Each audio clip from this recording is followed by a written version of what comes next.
Imagine for a moment I have a magic wand.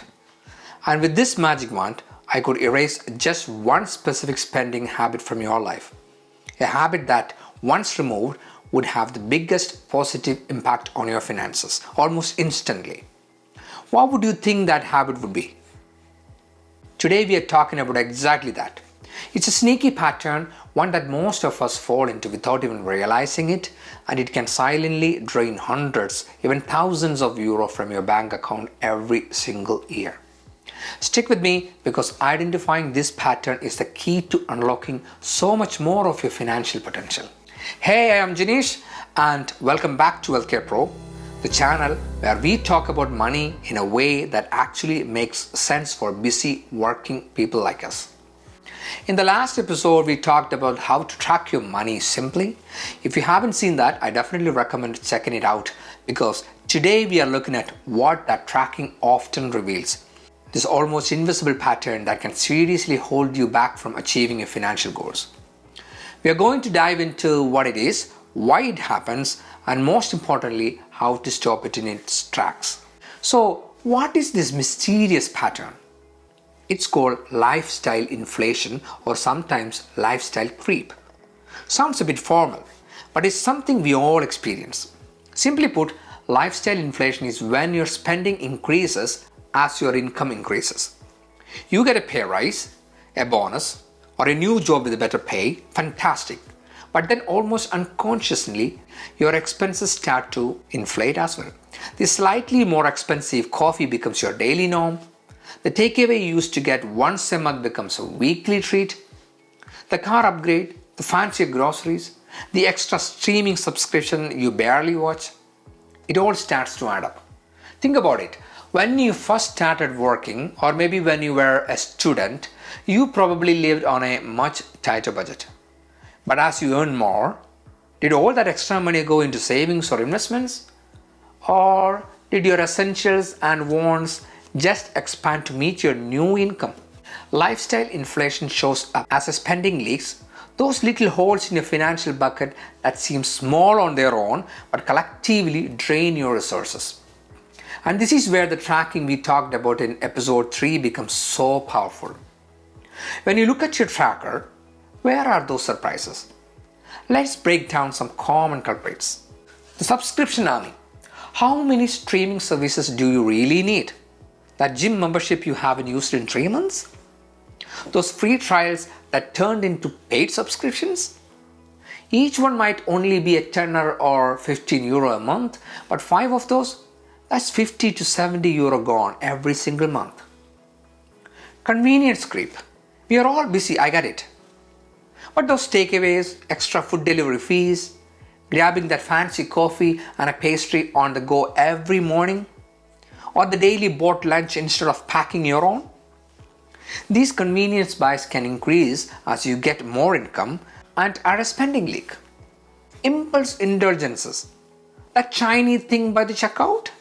The limited time offer that pops up in your social media feed? The special buys on your local grocery stores? These small unplanned purchases might seem harmless, but they chip away at your savings.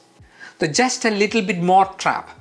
Opting for that slightly more expensive brand without even thinking, adding an extra unnecessary item to your online shopping cart just to hit the free shipping, going for the premium option just because I deserve it.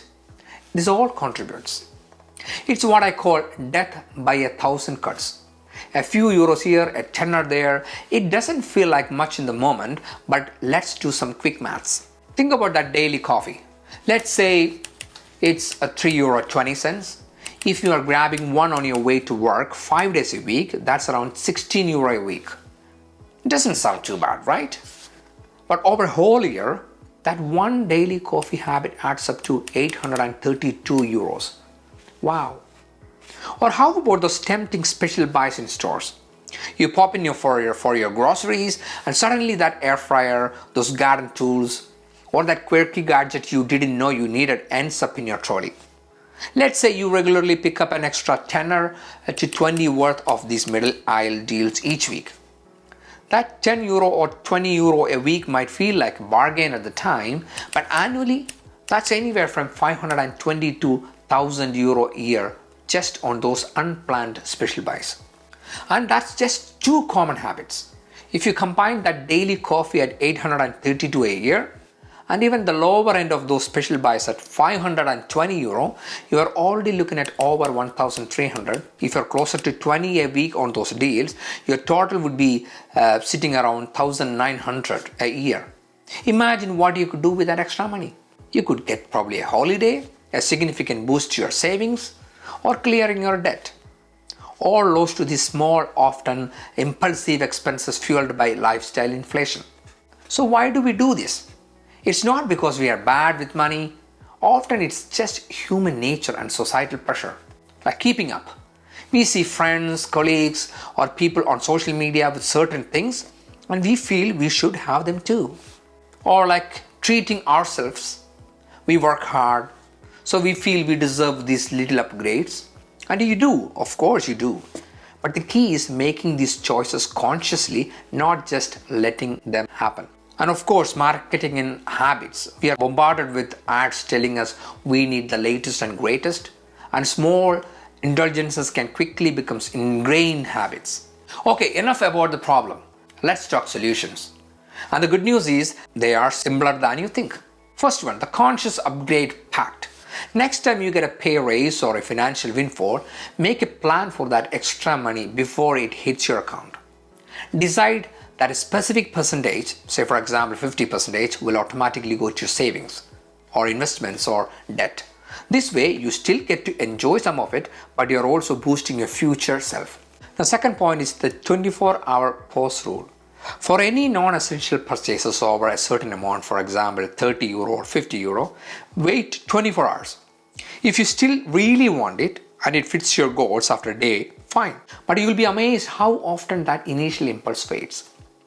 The third point, regular spending review. Once a month, look at your spending tracker from episode number 3. Actively look for those leaks. Ask yourself, is this subscription still serving me? Could I reduce my takeaway spending by one meal a week? And then the value check. Before you buy something, especially an upgrade, ask yourself, am I buying this because I genuinely need it? Or it significantly improve my life? Or am I buying it out of habit, impulse, or because someone else has it? Recognizing lifestyle creep and actively working against it isn't about depriving yourself. It's about making conscious choices.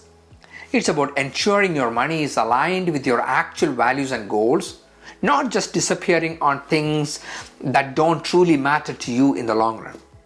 Every small leak you plug is more money you can direct towards what you really wanted in life. Now, identifying these leaks, thanks to your new tracking habit, is fantastic. But what if you could create a simple system to automatically plug these leaks and ensure your money is always working towards your goals, all in under 15 minutes a week? A system that doesn't feel like a restrictive, horrible budget? Well, that's exactly what we are covering in the next episode. It's budgeting for people who frankly hate the idea of budgeting. You're going to love it. If you found this video helpful, please hit the like button and consider subscribing to WealthcarePro, where we keep money talk real, simple, and stress-free. Thanks so much for watching, and I'll see you again in the next one.